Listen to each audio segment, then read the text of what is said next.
How to use Nolo family law online forms properly. Beginner mistakes that cost you. Many people think filling out family law forms online is straightforward, but the surprising truth is that beginners often make mistakes that can delay proceedings or even cause their forms to be rejected. The first mistake is not reading instructions carefully. Nolo provides detailed explanations, but beginners who skip guidance risk missing critical sections like custody arrangements or asset division. Always read every instruction before entering information.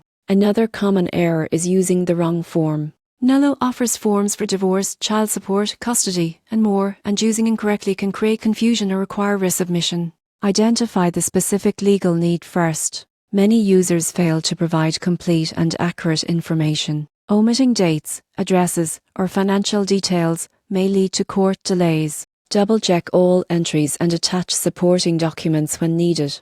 Beginners often ignore state-specific requirements. Family law forms vary by state, and filing without following local rules can render forms invalid. Verify signing, notarization, and submission rules for your jurisdiction. Finally, some assume Nolo replaces professional advice. While it simplifies form preparation, complex cases, contested custody, or high-value assets may require attorney review. Don't skip expert guidance if your situation is complicated. To use Nolo properly, read instructions fully, select the correct form, provide complete information, follow state-specific rules, and consult a lawyer for complex issues. Avoid these mistakes, and your family law process will be smoother, faster, and more effective.